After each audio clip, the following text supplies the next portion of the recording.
Hello guys, आज हमारा topic है नेशनल करिकुलम फ्रेमवर्क 2005।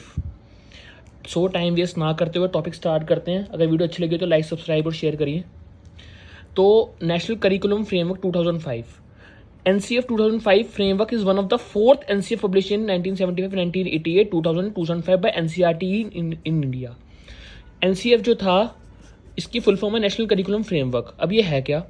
ये हमारे देश के अंदर एक फ्रेमवर्क है, एक ऑर्गेनाइजेशन थी जो NCERT के द्वारा आई थी। और NCERT ने क्या करा था, इसके अंदर बहुत सारी चीज़ों को हटाया था जो हमारे देश के अंदर एजुकेशन सिस्टम में अड़ंगियाँ आ रही थी। जैसे कि मान के चलो, हमारा जो करिकुलम लोड था, बच्चों के ऊपर वर्कलोड बहुत था, उनको कम करा गया। और इसके अंदर जो लर्निंग विदाउट बर्डन था, मतलब कि बच्चे का पूरा ध्यान था रट्टे मारने पे, तो उन चीज़ों को हटा के बच्चों को मतलब स्किल्स डेवलप कराई गई और एक्स्ट्रा क्लासेस वीकर सेक्शन के लिए कराई गई। तो ये सब चीज़ें नेशनल करिकुलम फ्रेमवर्क करती है और हर कुछ सालों बाद चेंज करती है इन चीज़ों को। जैसे कि पहले 1975 में सबसे पहले आई थी, फिर 1988 में आया, फिर 2000 में आया, फिर अब ये जो नया हमारे पास ये फ्रेमवर्क है वो 2005 में आया, NCERT ही लेकर आया है। तो हमको NCF वालों ने क्या करा, NCERT वालों ने क्या करा, अपनी जो रिपोर्ट थी वो कृष्णा कुमार जी को दी थी। बट इन्होंने क्या करा, अपने साथ कोलैब करा यशपाल जी को, जो 1983 के चेयरमैन थे NCERT के। और रिसेंटली जो है कृष्णा कुमार जी हैं हमारे NCERT के चेयरमैन। तो कृष्णा कुमार जी ने अप्रोच करा किसको, यशपाल जी को, कि आप हमारी रिपोर्ट को तैयार कीजिए इस नाम से लेकर। देखो, लर्निंग विदाउट बर्डन, लर्निंग की स्पेलिंग गलत हो गई, वो आप ठीक कर लेना, learning without burden to government of India.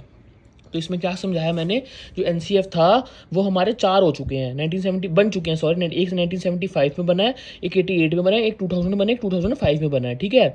और इसके अंदर क्या लिखना है आपको, ये मतलब इसका ऑब्जेक्टिव ये था कि करिकुलम के लोड को कम करना, और साथ में जो लर्निंग विदाउट बर्डन की जो स्कीम है उसको आगे बढ़ाते रहना। तो ये कंसेप्ट हो गया इसका। आपने पेपर में भी इसी टाइप से लिखना है, इंट्रोडक्शन, कंसेप्ट, देन नीड। इसके आगे आप 1-2 कोट लिख सकते हो, जैसे कि नेशनल करिकुलम फ्रेम ये इसने ये काम करा, उसने वो काम करा। अभी मैं समझाऊंगा आगे। नीड में क्या लिखना आपने, कि इसकी ज़रूरत क्यों पड़ी हमारे देश के अंदर इसको दोबारा रिकंस्ट्रक्ट करने की। देखो, to remove all the weaker section of present school education.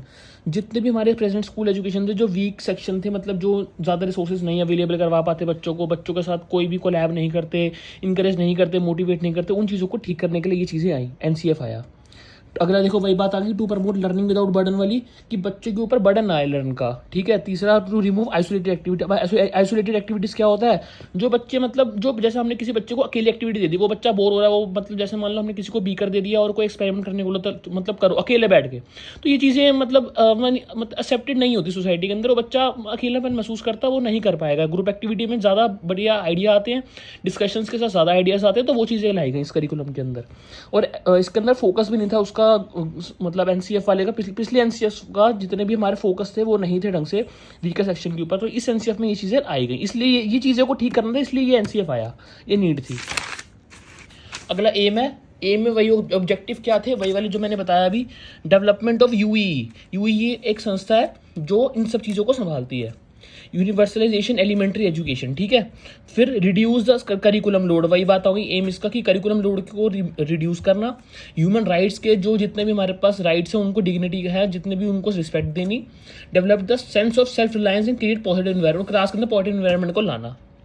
देखो, यहाँ तक तो हमारा इंट्रोडक्शन हो गया, ठीक है, इंट्रोडक्शन हो गया, कंसेप्ट हो गया, नीड हो गई, और ये हमारा एम हो गया। इसके बाद ना हमारे पास मेरिट्स आते हैं इसके, क्या क्या फ़ायदे, इसका अलग से भी क्वेश्चन बनता है मेरिट्स का, हमेशा याद रखना मेरी बात, कि इसके क्या क्या फ़ायदे होते हैं। अभी ये जब आया तो क्या क्या फ़ायदे लेकर आया, बच्चों के लिए चाइल्ड सेंटर्ड लर्निंग लेकर आया, एक्टिविटी बेस्ड लर्निंग लेकर आया, करिकुलम लोड को कम करा, पॉजिटिव इन्वायरमेंट फैलाया, टेक्नोलॉजी इंप्रूव कराई, फोकस कर क्रिटिकल थिंकिंग पे, मतलब कि जो कॉग्निटिव होते हैं जो बच्चे, मतलब जिनको मेंटल एबिलिटीज़ को स्ट्रॉन्ग कराया उन बच्चों की, क्योंकि बार बार उनको टेस्ट दिए, उनके अकॉर्डिंगली ये सब चीज़ें करी, ठीक है।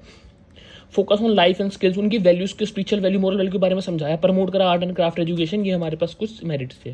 फिर कुछ प्रिंसिपल्स हैं इसके, गाइडिंग प्रिंसिपल्स, जो NCF 2005 लेकर आया, ठीक है, कि नॉलेज को लिंक करवाया जाए लाइफ से, ठीक है। मतलब जो बच्चों के ऊपर रोट लर्निंग का प्रेशर है उसको हटा के बच्चों को थोड़ा सा मतलब प्रॉपर तरीके से क्रिटिकल थिंकिंग में इन्वॉल्व कराया जाए, ओवरऑल डेवलपमेंट कर जाए, ये सब इसके गाइडिंग प्रिंसिपल्स थे। अब मेन कहानी ये है, ये देखो, अब मेन कहानी इसकी ये है, ये हमारे पास है करिकुलम एरियाज का है। करिकुलम एरिया कहाँ पर एरिया, कौन से एरियाज के अंदर डेवलपमेंट कराएगी और सुधार कराया गया। पहला लैंग्वेज, दूसरा मैथमेटिक्स, तीसरा सोशल साइंस, चौथा साइंस, फिर आर्ट एंड एजुकेशन। ऐसी बहुत सारी करिकुलम है हमारे पास, बट हमने कुछ 4 से 5 लिखने हैं पेपर के अकॉर्डिंगली। मेन इसका लैंग्वेज है। लैंग्वेज में क्या होता है, एनसीएफ 2005 ने 3 लैंग्वेज के ऊपर जोर डाला। देखो भाई, जिस स्टेट के अंदर हिंदी भाषा यूज़ करी जाती है तो उसकी फर्स्ट भाषा तो वही होगी मदर टंग, जो वो हिंदी बोलते हैं। सेकंड भाषा मॉडर्न इंडियन लैंग्वेज, या तो इंग्लिश बोलेंगे। थर्ड में बोलेंगे अनदर मॉडर्न लैंग्वेज और इंग्लिश बोलेंगे, याद रखना। फिर जिन स्टेट्स के अंदर हिंदी नहीं बोली जाती तो उनकी मदर टंग तो वही होगी जो वो बोलते हैं, जैसे तेलुगु और इंग्लिश वैसी। और सेकंड नंबर पे हिंदी इंग्लिश बोलेंगे, थर्ड नंबर पे इंग्लिश मॉडर्न लैंग्वेज या तो इंग्लिश यूज़ करेंगे। ये हमारे पास यहाँ इस पर ध्यान दिया गया 3 लैंग्वेज फॉर्मूला के अकॉर्डिंगली। दूसरा मैथमेटिक्स। मैथमेटिक्स के अंदर क्या होगा, जो बच्चे हैं उनको लर्न कराया, मतलब प्रॉपर तरीके से कंसेप्ट को लर्न कराया जाए, ना कि रोट लर्निंग कराया जाए। बच्चों को ऊपर से डर हटाया जाए, बेसिक कंसेप्ट क्लियर कराया जाए मैथ्स का। साइंस के साथ भी सेम था। The aim of learning science to learn the application, fact, principle, ये सब चीज़ों से उनको साइंस की इन्वॉल्वमेंट कराई जाए। अब जिन बच्चों को एसएसटी का शौक है, सोशल साइंस का शौक था, उनका एम ये था कि अप्रिशिएट कराया जाए, उनको सोशल वैल्यूज के बारे में समझाया जाए, इक्वालिटी के बारे में बताया जाए, जस्टिस के बारे में बताया जाए, ये सब चीज़ें। अब जिन बच्चों को आर्ट एंड एजुकेशन का शौक है उनके लिए भी चीज़ें थी, उनको मतलब आर्ट, म्यूजिक, थिएटर, ड्रामा के बारे में समझाया जाए। अब हेल्थ एंड फिजिकल एजुकेशन। अब कुछ बच्चों को मतलब इन सब चीज़ों से, पढ़ाई से मतलब नहीं होता, मतलब पढ़ाई से वो ज़्यादा नहीं रिलेट कर पाते, तो उनको हेल्थ और फिजिकल एजुकेशन के बारे में अवेयर करा जाए, डिसीज़ के बारे में बताया जाए। स्टडी ऑफ पीस, मतलब उनको बताया जाए कि पेशेंस का मतलब क्या होता है, टीम वर्क कैसे करी जाए, मोटिवेट करा जाए, कॉपरेशन और कोऑर्डिनेशन। ये हमारा था एनसीएफ के बारे में सारा का सारा।